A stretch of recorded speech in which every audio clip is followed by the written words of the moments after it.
सारे के सारे चैनल अंबानी के हैं, अडानी के हैं, भारतीय जनता पार्टी के राज्यसभा सांसद सुभाष चंद्रा के हैं, पौने 2 आंख वाले बाबा रामदेव के हैं। आपके लिए और हमारे लिए कोई चैनल नहीं है, समझ रहे हैं? हाँ, जो भी पत्रकार, समझ रहे हैं आप, जो भी पत्रकार सरकार के विरोध में दिखाएगा या तो वो देश छोड़ेगा नहीं तो दुनिया छोड़ेगा।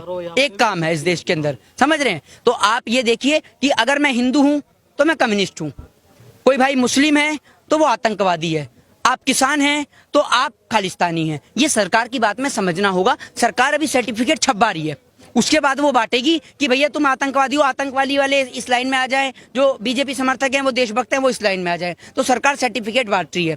सरकार होती कौन है सर्टिफिकेट बांटने वाली? या हमें सरकार से पूछना पड़ेगा। पहली बात, जो भी इनको किसानों को संबोधित करता है आतंकवादी के नाम से, उसके खिलाफ कानूनी कार्रवाई होनी चाहिए। एक बेटा जो देश की सरहदों की हिफाजत कर रहा है, दूसरी ओर उसका पिता यहाँ पर किसान आंदोलन में आकर अपने हक की लड़ाई लड़ रहा है, तो बहुत ही शर्म की बात है कि जो बेटा देश की हिफाजत कर रहा है, कम से कम सरकार को ये सोचना चाहिए कि हरियाणा से, उत्तर प्रदेश से, पंजाब से सबसे ज्यादा जो लोग हैं वो आर्मी और पुलिस के अंदर हैं।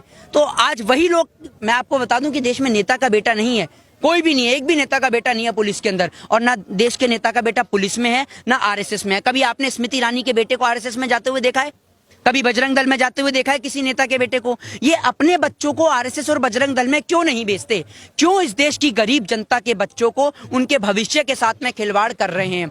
क्यों गरीब जनता के बच्चे? आपने देखा दिल्ली दंगे हुए, दिल्ली दंगों के अंतर्गत कई ऐसे भाई हमारे बंद हैं जो हिंदू हैं, जो मेरा मतलब बंद हो गए, लेकिन सरकार के कहने पे उनका माइंड डाइवर्ट हो गया था, समझ रहे हैं? उनका माइंड डाइवर्ट किया गया, जिस कारण आज वो बंद हैं, लेकिन आज उनके लिए कोई नहीं बोलता।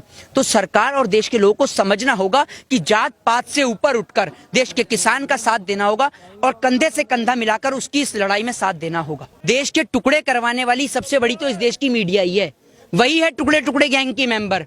ये लोग जो नेशनल चैनल वाले हैं, ये 5-5 हजार रुपए देकर, 2-2 हजार रुपए देकर अपने चैनल पर बुलाते हैं लोगों को, जिन्हों में आपको नीचे नजर आता है सोशल एक्टिविस्ट, वरिष्ठ पत्रकार, और ये लोग उनको बुलाने के बाद एक मौलाना को बुलाते हैं, एक पंडित को बुलाते हैं। पंडित मौलाना को गाली देता है और मौलाना पंडित को गाली देता है। ये दोनों आपस में लड़ते हैं और कश्मीर से कन्याकुमारी तक पूरे देश का माहौल खराब करते हैं। तो देश की न्यायपालिका को सबसे पहले इन मीडिया वालों के ऊपर कानून कार्रवाई करनी चाहिए कि आपका काम है, आपके एक सूत्र से, ये कह देते हैं सूत्रों से पता चला, वो सूत्र ढूंढते रहिए, कहाँ है सूत्र? आपके एक सूत्र के कारण देश में दंगे हो जाते हैं और आपका सूत्र ही नहीं मिलता, कहाँ है वो सूत्र? तो आप देश का माहौल खराब मत करिए। माना कि आप पत्रकारिता छोड़कर चाटुकारिता करते हैं, आप देश की सरकार की गुलामी करते हैं और आपको आदत हो गई है झूठे पत्तल चाटने की, तो आप चाटते रहिए, आपको कोई नहीं रोक रहा। क्योंकि जब जिस तरीके से कुत्ता जो इंतजार करता है होटल के बाहर झूठी प्लेटों का, आपकी आदत भी वही वाली है, तो उस आदत को हम सुधार तो सकते नहीं है। बस इतना कहेंगे कि उस आदत को आप अपने लोगों तक सीमित रखिए।